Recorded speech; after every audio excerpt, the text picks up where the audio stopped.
Creative Brain Candy by creators for creators.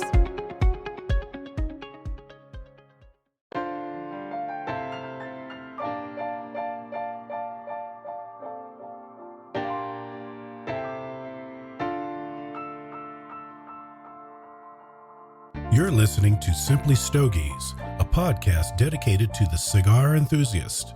Light up a stogie, sit back, relax, while James brings you along on his cigar journey. Simply Stogies will review cigars, discuss topics that cigar aficionados find important, sit down with guests from across the industry, and we'll probably learn a few things along the way. Now, here's your host of Simply Stogies, James. Welcome to Simply Stogies. I am your host, James. This is a very special episode as we take a break from our sub-series on Cuban cigars and the Cuban people. I'm going to bring in Christopher Moore. He is the owner and founder of Carolina Blue Cigars. Christopher, welcome to the program. Yeah, I'm very happy to be here. Glad we can get this done. I've been anticipating the interview and just sitting around chatting with you about cigars. Absolutely. I'm very humbled that you agreed to come on, and I'm glad to have you here. I know it's been busy lately. You've had TPE, and we're going to talk all about that. But before we do, if you listen to this interview and you want to try out Chris's Cigars, the best place to go is OxfordCigarCompany.com. Go to OxfordCigarCompany.com and use coupon code Simply Stogies. You'll get 15% off your entire order. OxfordCigar.com, coupon code Simply Stogies. It doesn't matter what you have in your cart.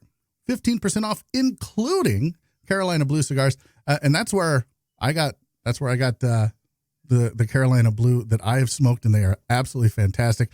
Use coupon code Simply Stogies, 15% off. Hi, I'm Jason. And I'm Rob. And we're from Smoking and Drinking in Space. Whoa, hold on. I thought this was a commercial for Smoking and Drinking in Capes, a superhero podcast from a couple guys who No. This is the commercial for Smoking and Drinking in Space, a sci-fi podcast No, they don't want to listen to a couple guys who think they know sci-fi. It's old hat. We've been doing it for years. At least it's not shallow and vapid like that show with a couple guys who wish they had powers. I mean, what's up with that? You're shallow and vapid. I'm just going to eat my foot down.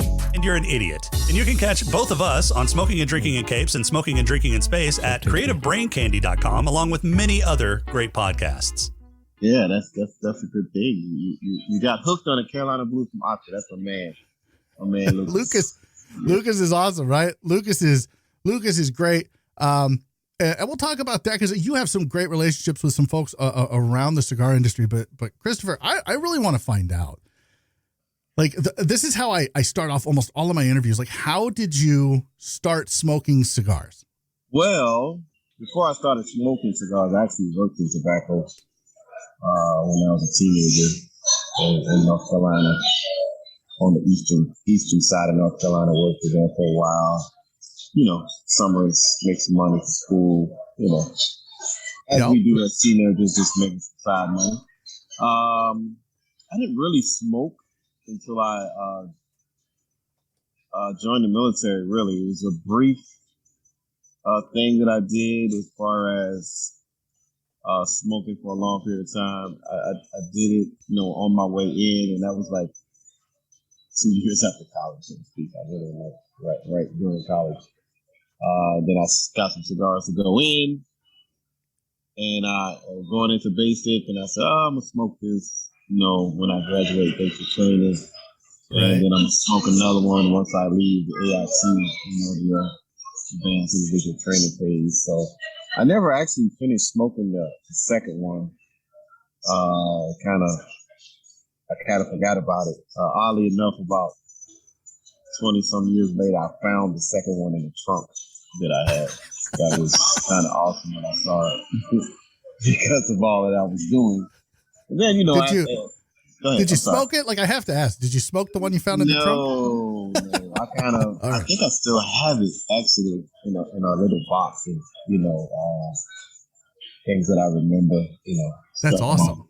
Yeah, I have it somewhere. I most certainly I put in this little box that I have. Then as I deployed a few times, that's when I started getting back into smoking cigars. It was something that brought, some camaraderie amongst, the people that were deployed. We had smoke nights. And, a lot of times we would smoke the last couple of days when we get ready to deploy out.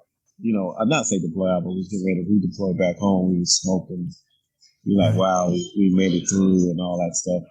So then after that, it was, I was big into golf and, I would smoke a little bit here and there. And then as that got a lot more serious, I was kind of drawn back into it by relatives in DR, because they knew I worked in the tobacco fields, and it's, they was like, hey, you pretty much know the business a little bit once you come back into it. I'm like, I wasn't even thinking about cigars, back in 2015. I was like 2 years from retiring. I just wanted to play golf, maybe teach golf. I was thinking about doing a little apparel store or something. I wasn't trying to do this hard work as cigars is very, very difficult. I don't know why people think it's like something it's time intensive, isn't it? Yeah, it's very difficult to, making blends, being at the factory, getting supplies, dealing with customers, dealing with FDA, dealing with all kinds of stuff. It's very time intensive. It's very demanding as far as what you think your customers want from you as a manufacturer. You constantly, for me, I can't speak for anybody else, but I'm constantly coming up with new things, to kind of have out there to smoke. At one time I probably had about 20 cigars like that I could actually put on the market. At one time. That's how intense I get with what we're doing. So I had to kind of relax and pull back the reins a little bit, and I'm just like, hey, only need 10. And I'm even thinking about pulling that back a little bit. Really? So, yeah. It's I'm looking at just how things are selling. I mean, there's nothing wrong with having a bunch of cigars out there, but I'd rather have a bunch of cigars that are moving, and that people are enjoying, and then I can actually switch it up and make something a little better. So I might have, 5 or 6 different cigars, but I may have different sizes other than the 10 that I have. Everybody enjoys all of them. It's just really time intensive that I see Nicaraguans taking a toll on me as far as how I'm getting, the Dominican side of the house is great. I mean, we come up with blends all the time. I can probably put out, 15, 20 cigars from just that side alone. That's how much resources we have right now to, because we grow our own tobacco and everything we do in house. So it's pretty awesome. I just want to give somebody a different feel on Nicaragua, just to say, you know what? Yeah, I can do that too. You know what I'm saying? So I can do that too. So that's kind of how that came about. So let's go back to your military time. Your time in the military. You were in the military for 30 years. And for those who don't know, my partner in crime here at Simply Stogies and simplystogies.com, Tim Allen, not that Tim Allen, Timothy Allen. He's full-time, active or reserve, National Guard.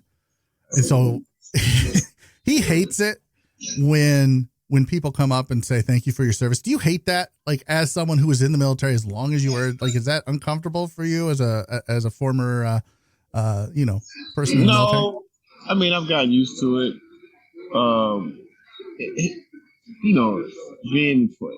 There's no difference as far as being full time and active duty 24 hours a day. We still on call.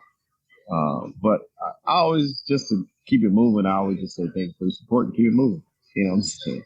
So I used to hate going out in my uniform. Actually, all I did before was I used to take my uniform off before I left the base, and I would just be out and about.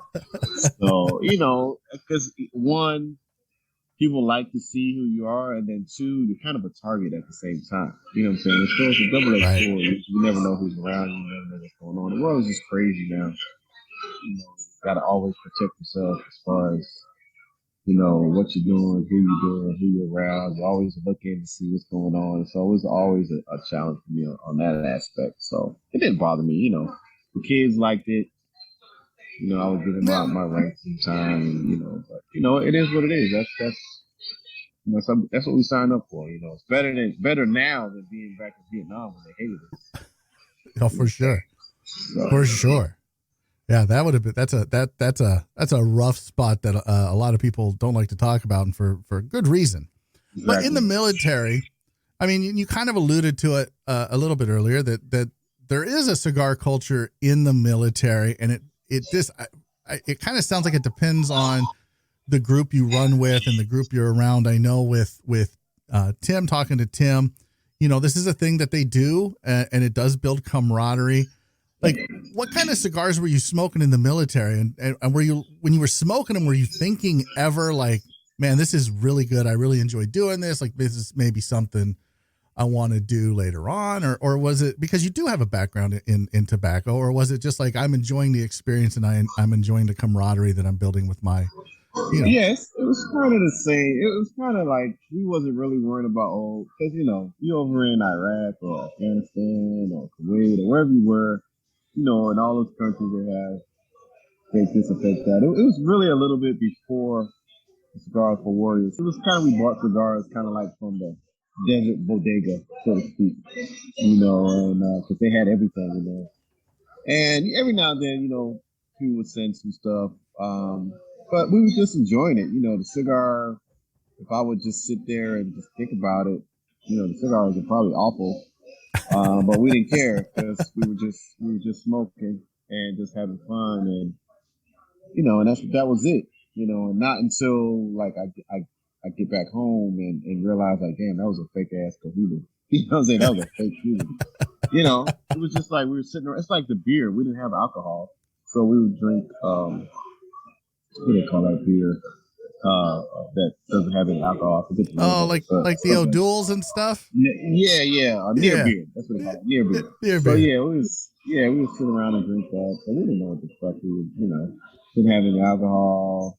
We would have to go over to the Germans or somewhere to get some alcohol. There's different sides, or the Romanians and stuff like that. So the Americans couldn't have any alcohol at all. So that was the thing. So it was just a matter of us sitting in a circle and just talking about what was going on and can't wait to get back home and stuff like that. You know how a cigar is. It could be a cigar that you may smoke. You may not really enjoy it, so to speak, but just the fact that you're smoking it just gives you some kind of relaxation. You know what I'm saying? So that's kind of how it was. Nobody was like, oh, I taste, it's peppery, or I'm tasting, whatever you taste. Yeah, nobody was doing that. It was just outside joking, smoking, and that cigar just brought us closer together. That was it. And when you drill down to what a cigar is and what a cigar is meant to be, I don't think there's any better example than those in the military sitting around in a circle. Like, you may not, like you said, you may not have the best cigar available, but you're enjoying your time with your fellow soldiers, with your fellow, folks in the military, and you're trading stories and you're talking about your day and your life and really, building relationships that probably last for years. And that's what a cigar is supposed to do. So when you started Carolina Blue and you thought, I think I will do this, and we'll get to how you started it and all that. But when you think about when you're blending the cigars and you're trying to come up with a vision for the next cigars you're going to come out with, do those experiences come back to you? You're like, man, I can really picture myself sitting around a fire, swapping stories and having a good time with my friends.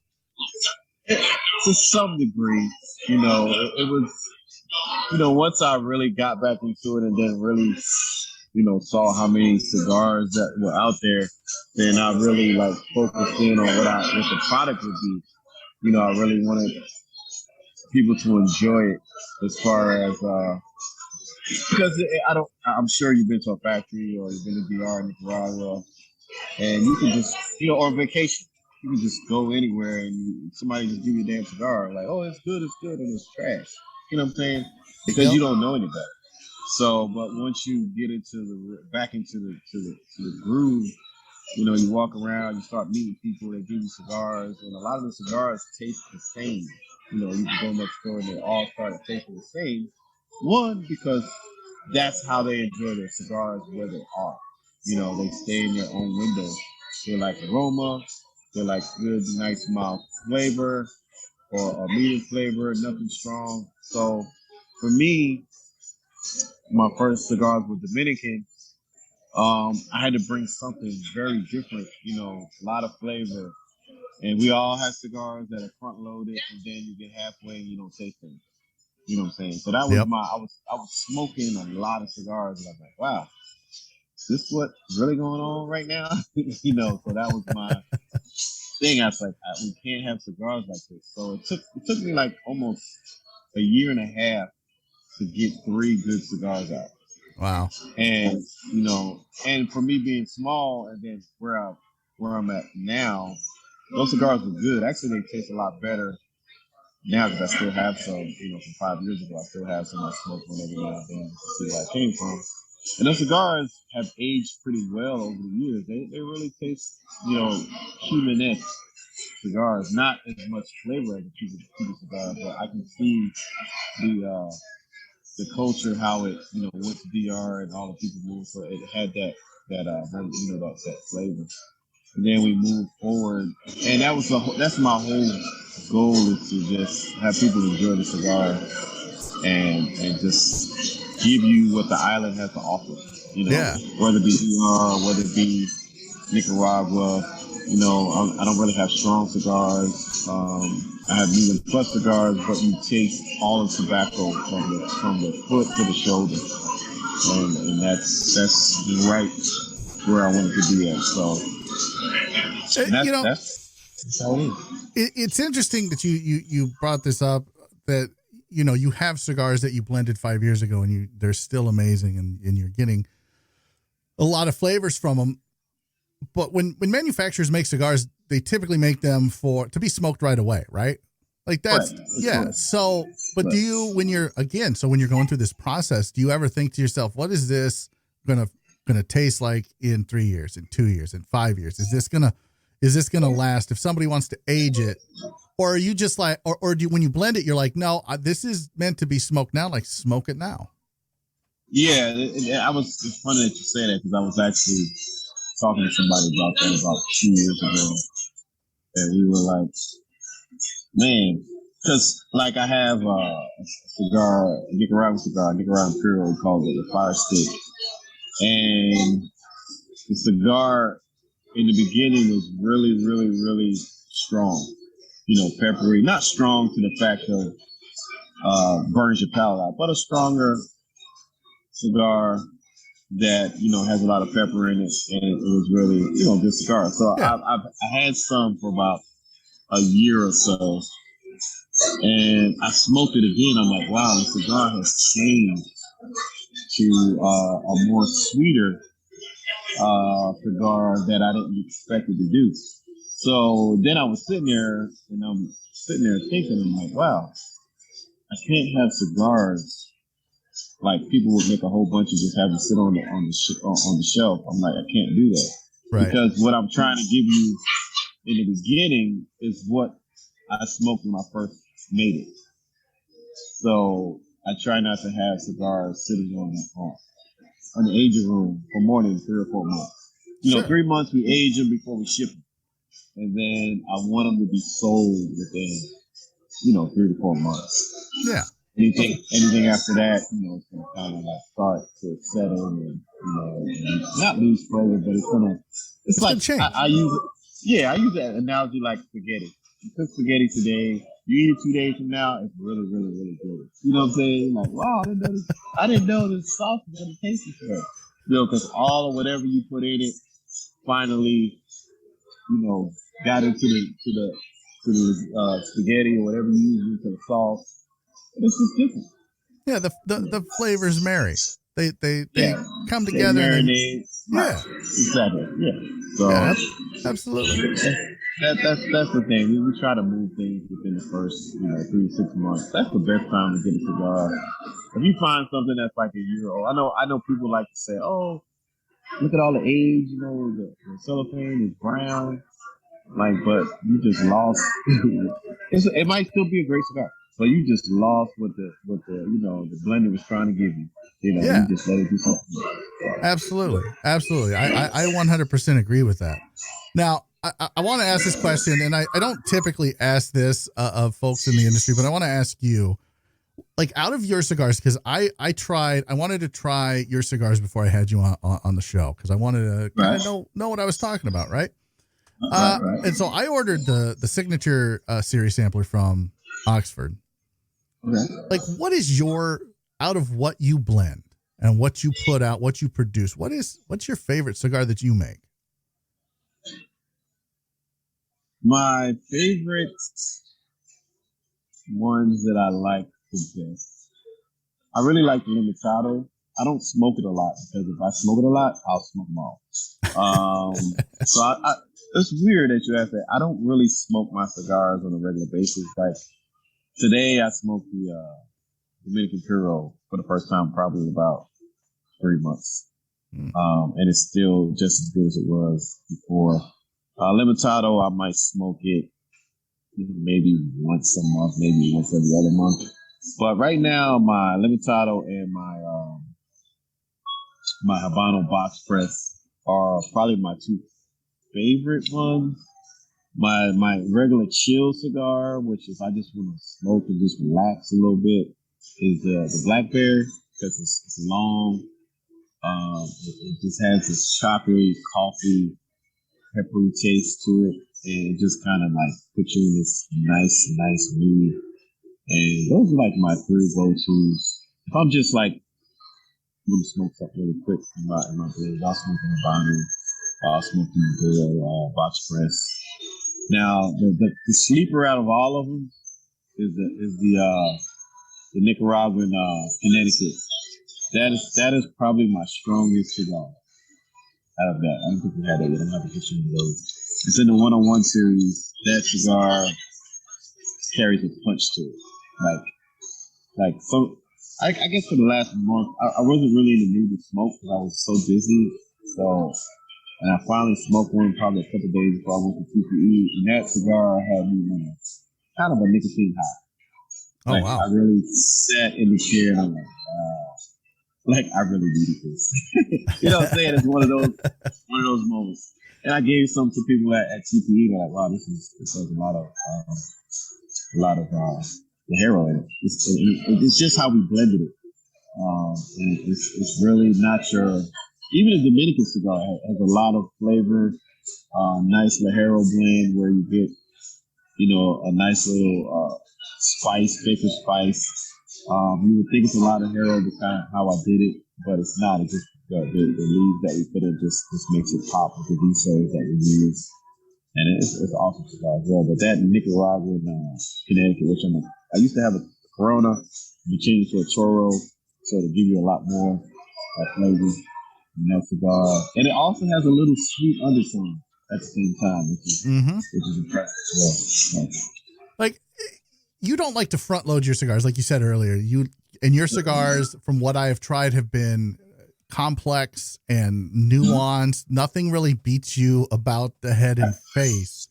So when you talk about a lot of Lajero, like the way you blend it, it's not like a punch in the face. It's really it is smooth, it is subtle, it is full flavor, but it's complex as well. And I that's part of what you try to do with all of your lines, isn't it?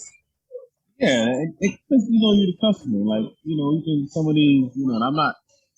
People compete against the big brands. I'm not. I'm a boutique guy. I'm the guy who makes suits, and I want you to have that suit that nobody else has.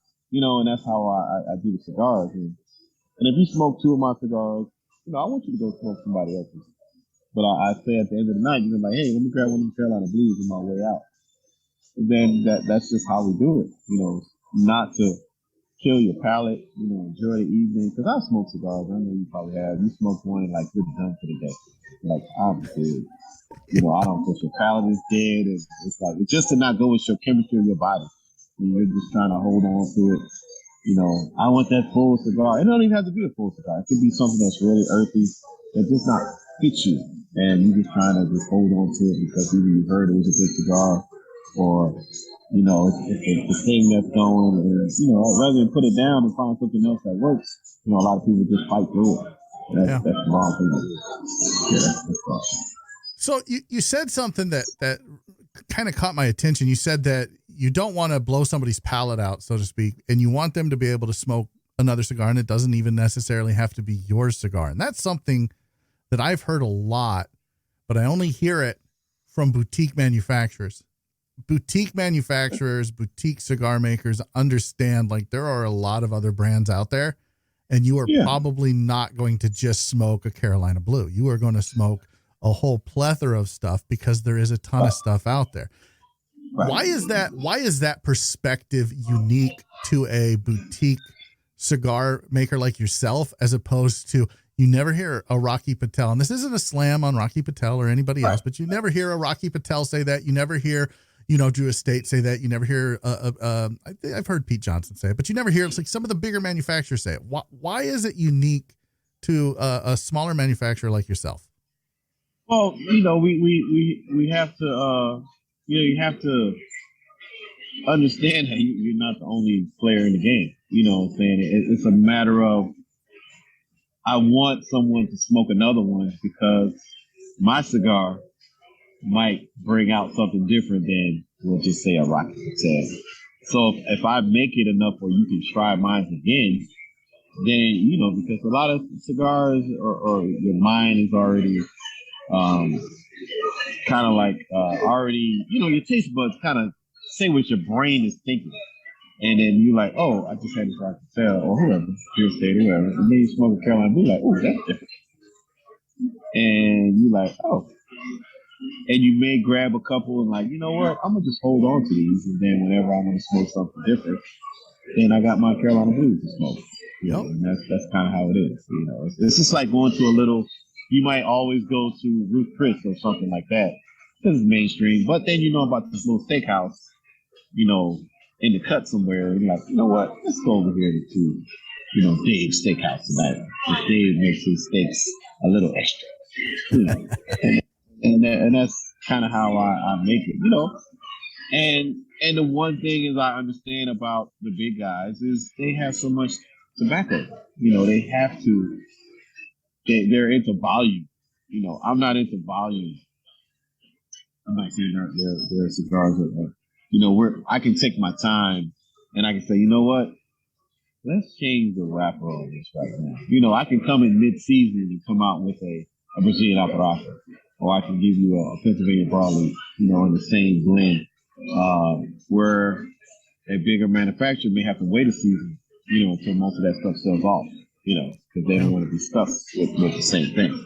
So that's kind of the difference in what we do. And, it's just to give people more options, and understand that, hey, we're giving you something that some of the guys just don't have the time to do. Right. If they're working volume.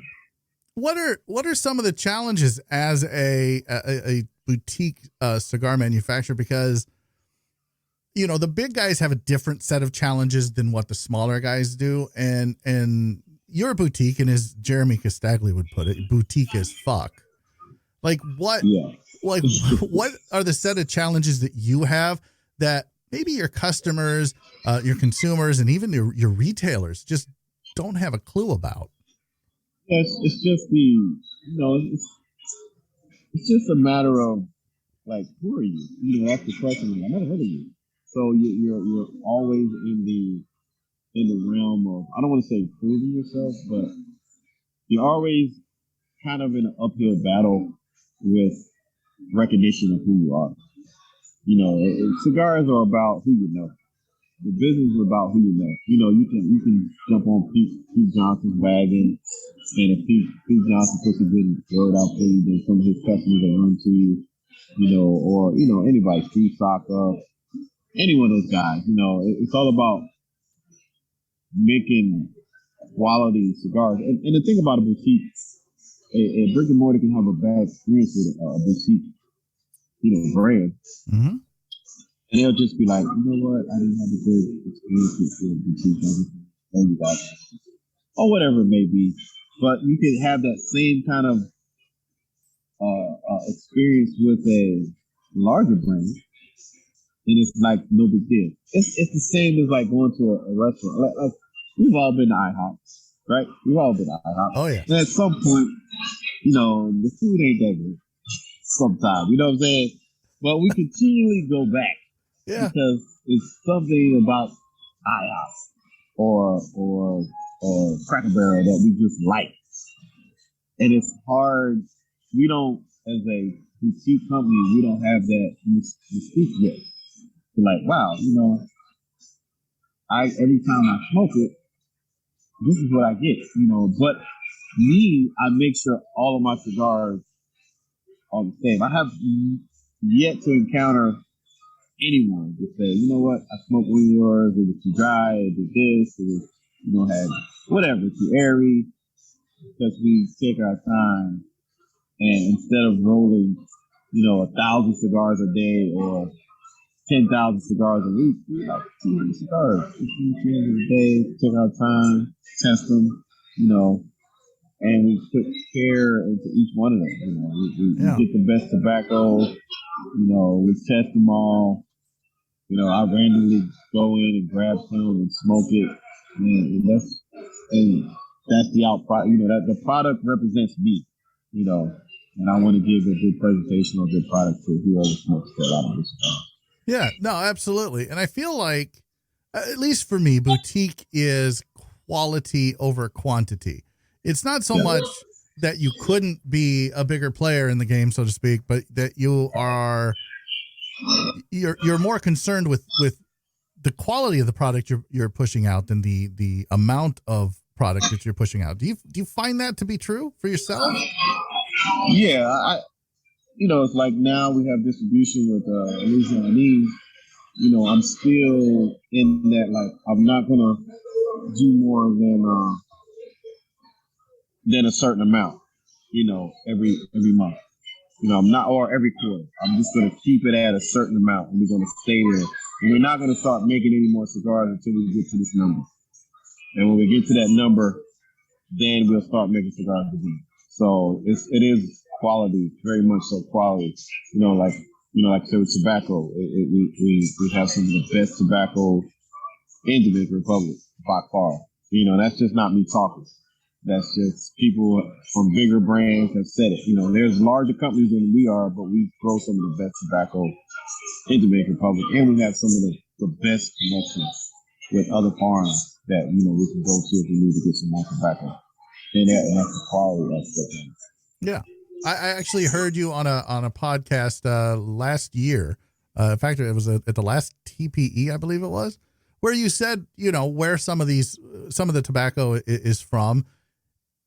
It surprises me that when you have that kind of pedigree behind your tobacco, and as good as your product is, that there are retailers that are just like you said earlier, they're kind of gun shy when it comes to boutique brands.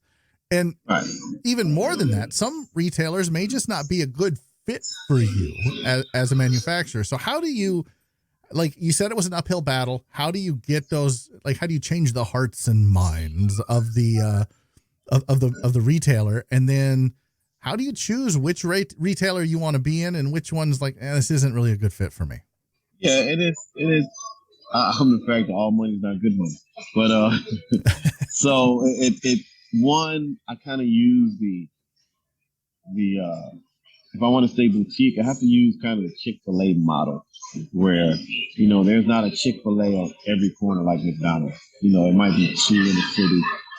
And people will drive miles just to go get a Chick-fil-A sandwich. You know what I'm saying? Once they come out, like, wow, it's a Chick-fil-A 10 miles away. Oh, let's go for lunch.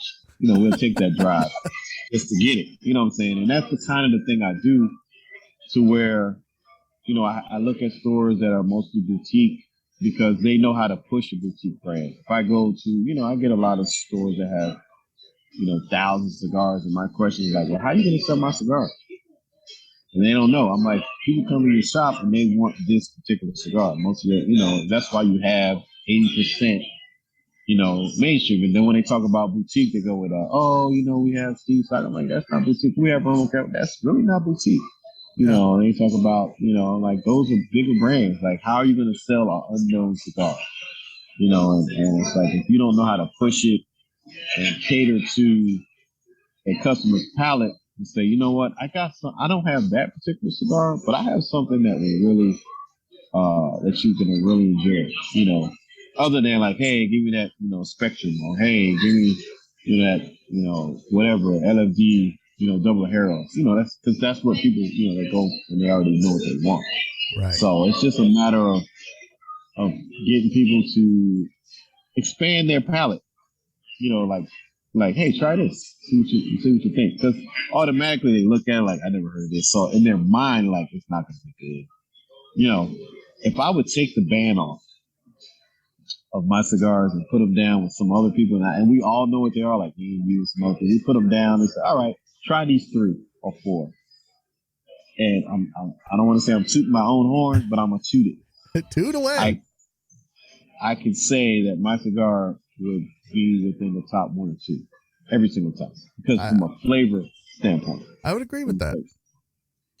I would 100% agree with that. But here's, like, you're talking about trying to get a customer to try something new, and you're talking about, like, it's incumbent upon the shop to really, like, take that information that they have that you've given them and then give it to the customer. So you, like, unless you're doing an event or you're out and about and someone's smoking a Carolina Blue and you see them, hey, that's my cigar. Like, there's a lot of disconnect between the consumer and the manufacturer, and you rely a lot, especially as a boutique manufacturer, you rely a lot on the local shops to really understand your product, know what it is, and then push it. And in my experience, shops anymore are not really run by tobacconists, and they don't have tobacconists in them. They're run by, it's run as a retail shop. And when you run a retail shop, it's hard to do that because you're basically just pumping out all of the big guys, because those are easy sells. And for them, it's all about the bottom line. How do we change that? How does the industry change that? And how does the industry get some of these shops to realize, like, look, bigger is not always better. Like, boutique, like, is where it's at. Yeah, it's and it's just a matter. Even when I do events, I would say, all right, what you smoke? And they would tell me, I'm like, you know what? Try this right here. If you don't like it, I give you money back. And, it's almost like you have to put your life on the line. Like, put your brand on the line. Either shut up, put up or shut up. Yeah. That's just how it is. And and it's, if you have a good brand, it's like, I don't mind doing it. Like I said earlier, I'll go head to head with any brand, and won't feel, slighted by doing it. And that's just how it is. Smaller guys, we don't have the funds, to go into Cigar Aficionado and put our stuff in the paper, in the magazines, and get all these ratings. But but we still grinding. We're still grinding to let you know that, hey, we got some good products out here, and it's just a matter of, like, hey, take a chance on this one. Let me slide it to you. During COVID, I relied totally on the customers to say, hey, if you like it, tell your brick and mortar, because you guys are buying it. Your shop owner's not gonna smoke all these cigars. So that was my whole premise of, like, just buy the cigars and let the shop owner know that you like it. Tell your friend that you like it. Give them one of those that you just bought, and just go from there.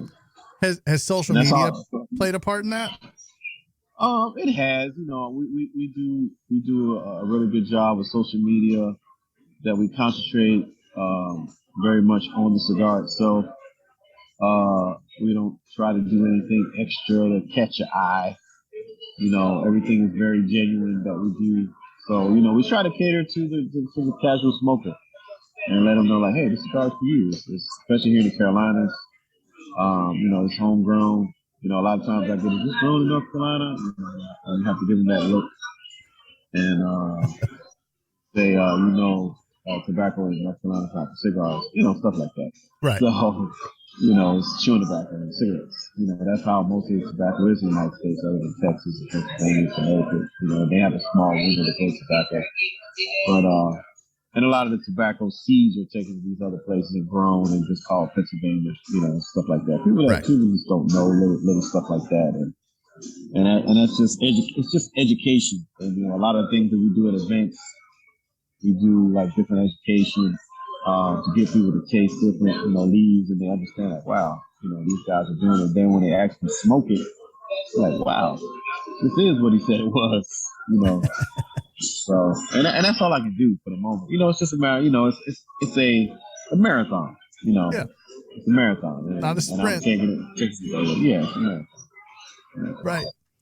Let me ask you this, because you were talking earlier about maybe kind of downsizing your lines and really focusing on what you've got and what moves and all of that. But we're in the second, like people have been calling this the second cigar boom. There are a lot of boutique manufacturers out there, smaller manufacturers, and it's certainly not like in the 90s where you have these fly by night companies pop up and they make their money and they're gone. I think most of the folks in the cigar industry today are passionate about what they do. They're not necessarily in it all for the money. They enjoy the product. They enjoy, premium cigars. But with the second boom, inevitably there's going to come a pop. That boom is going to stop. Where do you see, Carolina Blue Cigars in 3 to 5 years, especially when you take a look at the economy and inflation and things like that? I know all of that stuff as a business owner has to be, on your mind at some point. Like, where do you see Carolina Blue in 3 to 5 years? Well, the fortunate thing we have is like what I said earlier was we grow our own stuff. A lot of the boutique people that are coming out are getting sourced. And I talk to guys all the time, like, yeah, you can source your tobacco, but you may not get the same lot the next time. So your cigars might taste different. So if you're not prepared for that, then you're going to be in trouble. That's why I always preach, go to the factory, go see who's making your cigars, develop that relationship. I have a great, outstanding relationship with my factory. They're like family. I stay at their house and I know their kids and they're my kids, and if I would slow production down just to make 5 cigars, in 5 years, those 5 cigars will taste the same. Right. It will be nothing different. Tobacco might get better. We might change the blend. And, we have tobacco like up the wazoo right now. So that's the thing about Carolina Blue is like, it'll go as long as I want it to go. It'll go as long as I want it to go. The support will be there as long as I want it. And that's the great thing about, I was talking to, the factory over the week, last week, it's like, hey, we've been pushing these brands out for like the last 2 years. People are kind of getting tired of these. It's time to change it up. And we're looking at doing something new at PCA. And, because you want to stay ahead, we got some great connections happening in Nicaragua. I have some plans with that. And it's all about evolving as a brand.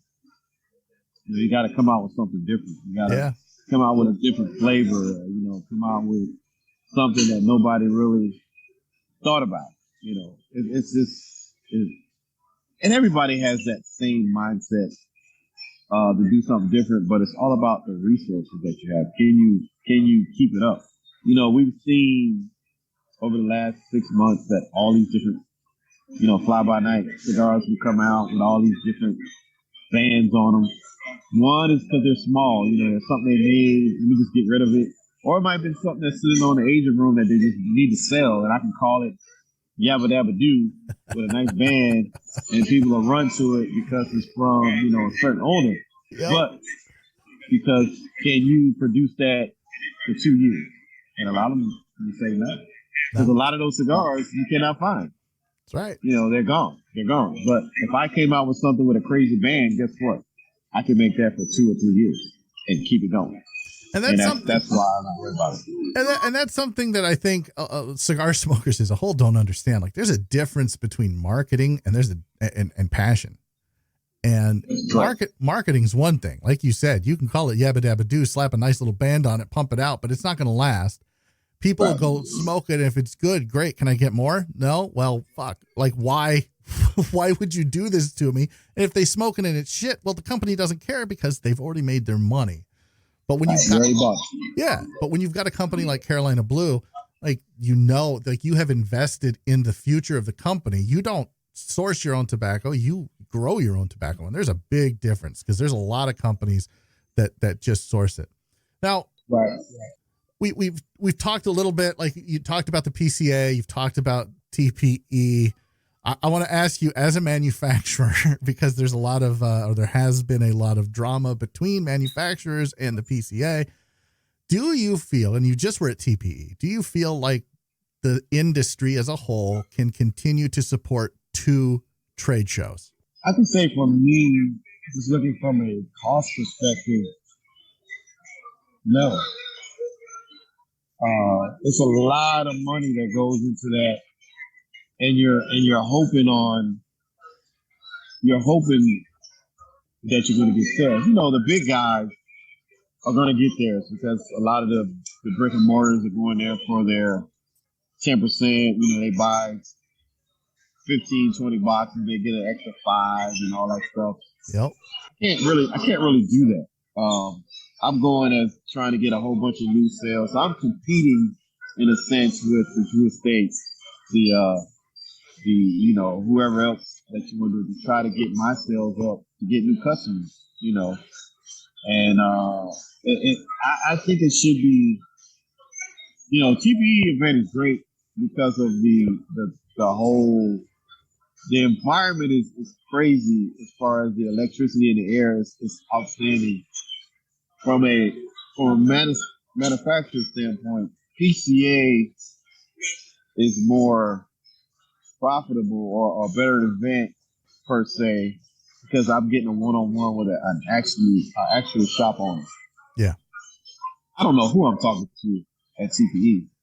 You know, you do get shop owners, but then you get, you know, the big shops. There's nothing wrong with those guys because they have humidors too.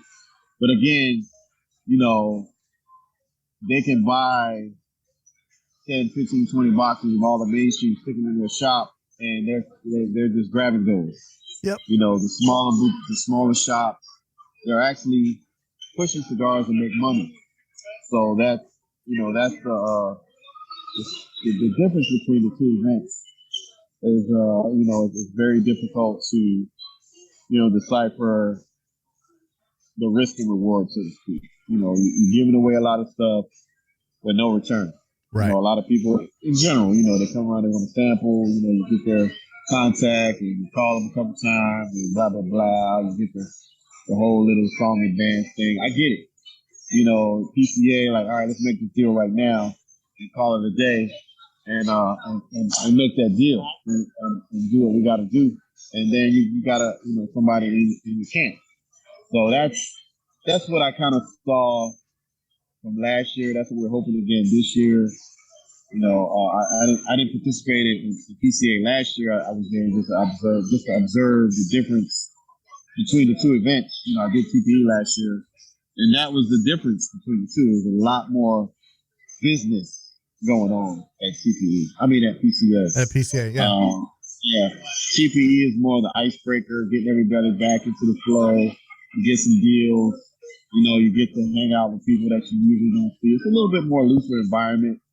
You know, you got the CBD people there. It's a lot more of a, I don't want to say a party environment. It's just a different kind of electricity in the room. Sure. You know, it's a lot more people there. The prices in Vegas is crazy. You know, you have to get a certain amount just to break even. Right. You know, to be honest with you, I did better at the Heritage Fest in Tampa when I had the direct consumer that I could just talk to. They just wanted to try it. You know, if you, I don't know if you've ever been to the Heritage Fest, but if you get a chance to go, it is a great event. Yeah, you have some stores there trying to get rid of stuff for Christmas and stuff like that, but you also have other, smaller guys there that you normally wouldn't see or get to try this, because you got people coming from Dominican Republic, smaller companies. You got the smaller brands that's trying to come up, and you get a chance to try and buy as much as you want, And we did like extremely, extremely well at the Heritage Fest. It's not the pressure of selling, trying to get 15 boxes or 10 boxes. It's like selling cigars. Right. So you would actually probably prefer a smaller venue than even the PCA trade show, where you get that one-on-one interaction with either the shop owner or the consumer or both, and you're able to really talk and connect. Where at the PCA, business is getting done for sure, but it is hectic and people are moving from booth to booth. Yeah, they already know what they want a lot of times. And, when they come around and they'll see me, they'll stop in because they heard of me or they're interested, smaller venues, even in some of the events now that you may see out there over the summer. You saw the boutique event that happened in Indiana. You see all these little cigar weeks that's popping up all over the place. I don't really do those too often because, again, it's a cost thing to just keep going to all these little events like that. So you have to really be smart about, the events that you take. And it also, for me, I have to get out on the road a little bit, Right. having distribution, it makes it a lot easier for me. Now I don't really have to I'm this or that and this. Now I have a revenue distribution. Now I can kind of piggyback off of them, and it makes it a little easier. But I still have to get my face, the brand out there, and just get them to the customer. So when they go to the shop, they can, Right.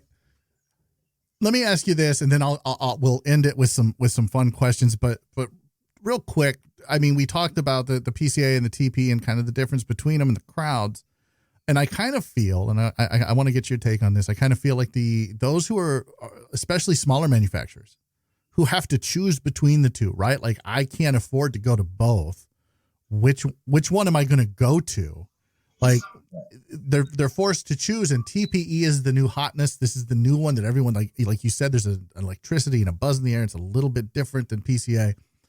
When you choose to go to TPE and not to PCA, as a cigar manufacturer, I feel like you're kind of, cutting your nose off to spite your own face, because if the PCA doesn't make money and the PCA folds, the TPE is certainly not going to do things on the legislative side that focuses solely on premium cigars, where the PCA does. Like, that's what they're for.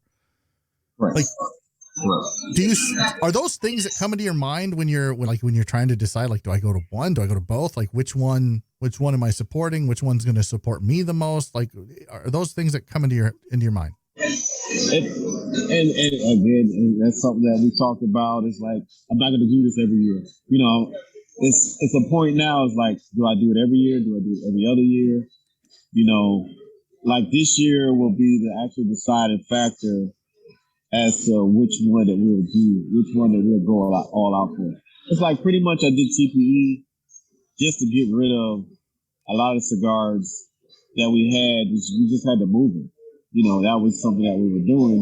And at the same time, the people that we got on, as new customers, there'll be some of the, people that will get some of the new stuff that we're like, okay, we already told you or introduced you some of the new products. Now, if you come back to PCA as a retailer, then you have first dibs on all those new products, and it'll be a little different. So, but yeah, you're right. It's a decision that needs to be made from a cost perspective. Like, do we really, should we have really, jumped into that one? Should we plan for a whole year and just do one? And that is the decisions that I'm making. I'm thinking about all the time. That I pretty much sat back and looked at it. While I was there, I'm like, yeah, we're gonna do PCA and we'll do the same type of analysis and say, you know what, maybe PCA is the only one we need to do. Maybe we need to do TPE every other year, just do PCA. Keep that on the brink all the time. So, especially if it works out really, really well, then yes, PCA will be the thing that we do more often than anything else. So, right. Yeah. All right, so let's have a little bit of fun before I let you go, because I know you're at the lounge and you're going to go have fun and smoke and hopefully meet some new friends and commiserate with some folks. But let me ask you this: like, how many cigars do you smoke typically? Like, typically, I know because we talked to you in the military, and I know you're an avid golfer, and we didn't even get to touch on that. But you used to not smoke all the time. It was like an every once in a while thing. Like now, today, typically, how many cigars are you smoking in a day? It kind of depends. Through the week, I might smoke one a day. I walk the dog and I'll smoke. My mornings are really busy, so I don't really get to smoke. On the weekends, I'll probably do about 3 a day or so, maybe. 2 or 3 a day. When I'm at the factory, that's a whole other planet. I'm smoking like 10 or 15 cigars, a day when I'm there. But yeah, for the most part, it's usually it boils down to maybe 1 a day. 1 a day. When you come back from your trips to the factory, are you like, I'm not going to smoke for like a week? I'm all smoked out. Well, and that's the thing about it is with my cigars is like I'm not burnt out. I remember one sitting, I came in and I smoked probably 12 cigars. I ate breakfast and I smoked cigars all day. And I went home and I smoked 2 more. I got up the next day trying out some new blends and I smoked them again. And I just came back and went in my routine. And that was it. I get smoked out really when I have events. I'm smoking and talking and drinking and that's when I get kind of smoked. Like TPE, I smoked probably 3 cigars the whole time. Oh, wow. The whole time. I had one that I smoked. It took me like 2 hours to smoke it from talking to people. And, it just gets crazy like that. When the drinking is involved and the conversation and everything is moving so quickly, that's when I get smoked out, because I'm not at a relaxed state. In the factory, I'm working, we're talking some business, I'm really relaxed, we're coming up with new stuff. And it's just a different, the body is in a different state. Yeah. So it's a different vibe. It's a different environment, and you're ready for it. Like, and I get that. Yeah. I totally understand it. Like, because then you come home and it's a completely different state of mind. You're at home and you're present with your family and with your friends. It's like, I don't really need a cigar. Right. So I get that. I understand it. How many cigars do you have in your collection right now? Like, I don't want to know brands. I don't want to know like what you smoke besides yourself. What I want to know is like, how many do you personally own, like in your humidor at home? I got about close to probably about 2,000 cigars. All right. See, I have 1,000 and my wife gives me all kinds of shit. Yeah, I had to go buy, I have this, a big humidor room that I have. Those goes pretty quick, but for my own, like I have a standing humidor, which is full to the heat. So you know how you lay it out and you can see. Yep. I have probably like about 5 rows on each level that's full of cigars. And, some of them are blends that I came up with. Sometimes I'll find some stuff like, wow, I forgot I made this. And some are like open from, the bundles and stuff like that. But yeah, if I would not make another cigar today, I have enough to last me probably until I die. Well, I would imagine if you're only smoking, once or twice a week and then a couple times on the weekend. Yeah, that makes sense. Yeah. So what's next for Carolina Blue Cigars? What do you have in the works for people that they should like look out for? We know you said you're going to be at PCA this year, in Vegas later this year, but what do you got coming out? Like, what should people kind of keep their ear to the ground for? Yeah, we have a big collaboration. I'm not gonna say who it is right now. It's gonna be shocking to the industry. because of who I, the size of my company and the size. Well, it's two mid-level companies going to make a collaboration. It's going to be awesome. We kind of do our cigars in kind of the same profile. They have a very exclusive clientele, and it's going to be awesome. I'm excited about that. I'm excited about some things that were in the works at the factory, working with Nicaragua on a full-time basis to be in Dominican Republic. So those are the things that in the next six months you're going to see a lot of different cigars coming out with Carolina Blue. So be on the lookout for that. When should we look for the announcement with the for the collaboration? We're hoping to have it all done before PCA. We talked at TPE. We hope to have it by PCA. If it's not ready by then, it definitely will be ready by October during the Christmas season. Nice. I don't want to rush it. I know it's going to be awesome. I'm excited. I've been excited ever since we kind of connected. And, I've been keeping it under wraps. You've been keeping it under wraps. So when it drops, it's going to be like, wow, really? For real? Can you really do that? Well, when that drops, we'll have to have you back on and you can talk about that collaboration and how that came about. You can talk about that. We can catch up with you a little bit and find out what's going on with Christopher Moore and Carolina Blue Cigars. Christopher, if someone wants to buy Carolina Blue Cigars, where can they find it? Is it shop carolinabluecigars.com? Yeah, you can get all of the 5-pack signatures. You can get some specialty cigars that I have on there. Everything else goes to distribution, like the boxes and stuff like that. But if you really like something, you can either get it again from Oxford, or you can say, hey, Chris, I really want a 5-pack of this or a 10-pack of that. And I'll take care of you, as a customer. That's what we do, So, yes, everything new, everything limited will definitely be on the website. Anything new that I might push out, I have a limited amount so people can buy it.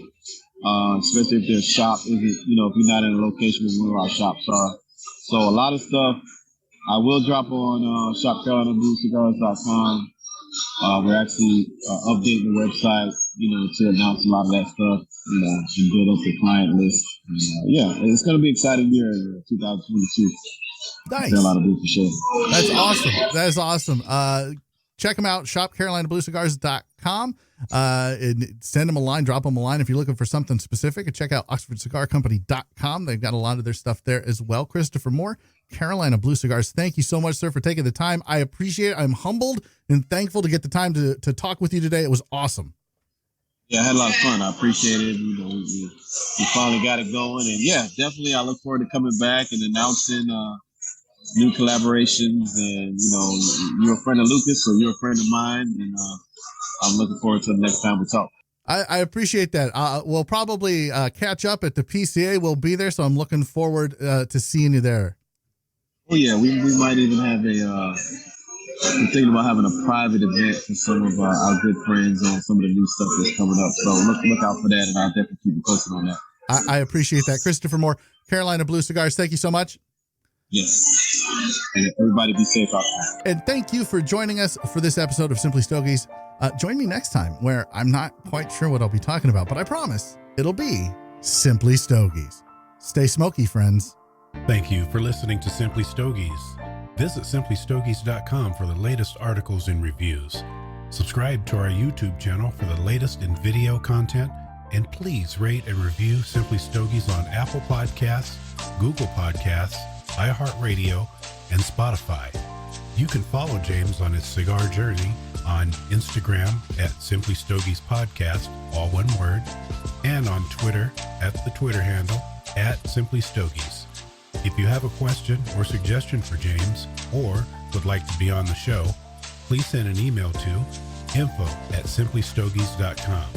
The views and opinions expressed by James and his guests are their own and do not reflect those of Creative Brain Candy or their affiliates.